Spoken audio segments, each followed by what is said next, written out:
శ్రీ గురుభ్యో నమః. నేను మీ ప్రసాద్. మీరు చూస్తున్నారు ప్రసాద్ ఆస్ట్రాలజీ యూట్యూబ్ ఛానల్. ఈ వీడియోలో మనము గ్రహయోగాల్లో భాగంగా చంద్రుడు ఇచ్చేటువంటి మరొక యోగాన్ని ఇప్పుడు మనం చూద్దాం.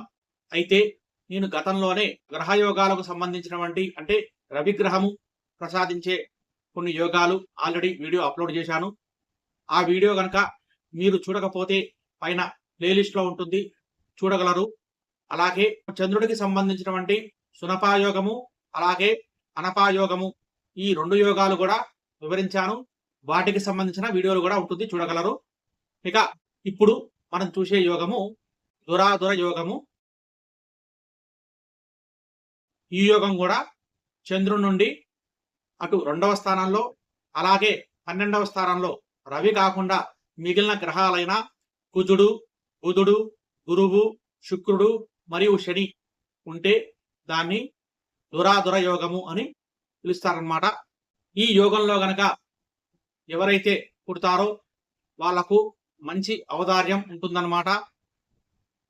అలాగే అన్ని రకాల సంపదలు కలిగి ఉంటారు. దాంతోపాటు వాహన సౌఖ్యం ఉంటుంది. దీన్ని కూడా మనము ఒక చిన్న ఉదాహరణలో పరిశీలిద్దాం. ఇప్పుడు మనము ఈ యోగానికి సంబంధించిన ఒక ఉదాహరణ చూద్దాము. ఈ యోగంలో ముఖ్యంగా చెప్పాలంటే చంద్రుడు ఈ విధంగా గనక అంటే చంద్రుడికి అటు ద్వితీయంలో కుజుడు, వ్యయంలో బుధుడు ఈ విధంగా ఉంటే దీన్ని దురాదుర యోగము అని చెప్పవచ్చు. అయితే ఈ యోగము అంత బాగా పనిచేయదు అని చెప్పవచ్చు. ఎందుకంటే ఇక్కడ కుజుడికి చంద్రుడికి మధ్యలో గ్రహయుద్ధం అనే ఒక కార్యక్రమం జరుగుతుందన్నమాట. జనరల్గా కుజుడు ఎక్కడున్నా ఆయన వెనక భాగంలో ఉన్నటువంటి రాశుల్లో ఏదైనా గ్రహం ఉంటే ఆ గ్రహము ఓడిపోతుంది, ముందున్న రాశిలో ఉన్న గ్రహము గెలుస్తుందన్నమాట. గ్రహయుద్ధం జరుగుతుంది. కుజుడికి అది స్వభావం అన్నమాట, కుజుడి యొక్క స్వభావం. అందువల్ల కుజుడికి ఇక్కడ వ్యయంలో చంద్రుడు ఉండటం వల్ల గ్రహయుద్ధం జరిగి ఈ గ్రహయుద్ధంలో ఈ చంద్రుడు ఓడిపోయిన గ్రహంగా ఉంటాడు కాబట్టి ఇక్కడ ఈ యోగం కొంత తక్కువగా పనిచేస్తుందని చెప్పవచ్చు. అలాగే వ్యయంలో బుధుడు అన్నమాట. ఇక్కడ ఈయనకి నీచ స్థానము కాబట్టి ఈ విధంగా కూడా మనం ఆలోచిస్తే ఈ యోగం ఇక్కడ పెద్దగా పనిచేయదు అని చెప్పవచ్చు అన్నమాట. ఇక దీన్నే మనం రివర్స్ గా తీసుకుందాం. ఇక్కడ కుజుడు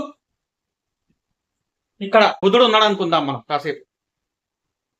ఈ విధంగా ఉంటే అప్పుడు ఏమవుతుందంటే ఇక్కడ కుజుడు ఉన్నాడు, ఇక్కడ చంద్రుడు ఉన్నాడు కాబట్టి చంద్రుడేమో గెలిచిన గ్రహంగా ఉంటాడు. అలాగే బుధుడికి ఇది మిత్రక్షేత్రం అవుతుంది. కాబట్టి ఈ విధంగా ఉంటే ఈ దురాదుర యోగము పనిచేస్తుందని చెప్పవచ్చు అన్నమాట. మనము ఈ విషయాన్ని కూడా కొంత పరిగణలోకి తీసుకోవాలి. అలాగే దీంతో పాటుగా మిగిలిన అన్ని గ్రహాలకు కూడా మనం ఈ విధంగా పరిగణలోకి తీసుకొని అది మనకు స్వక్షేత్రమా లేదా మిత్రక్షేత్రమా లేకపోతే శత్రుక్షేత్రమా అని పరిశీలించి ఈ దురాదుర యోగము అనే యోగాన్ని పరిశీలించాలి.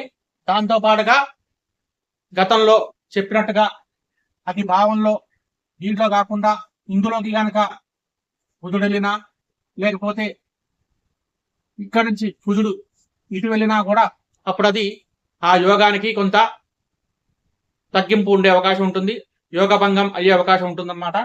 అలాగే శని దృష్టి ఉందనుకోండి, అప్పుడు శని చూడటం వల్ల కూడా ఈ యోగభంగం కలిగే అవకాశం ఉంటుందన్నమాట.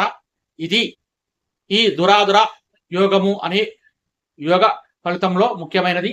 అయితే గురు దృష్టి ఉంటే మాత్రం ఇంకా బాగా పుష్టిగా పనిచేస్తుందన్నమాట.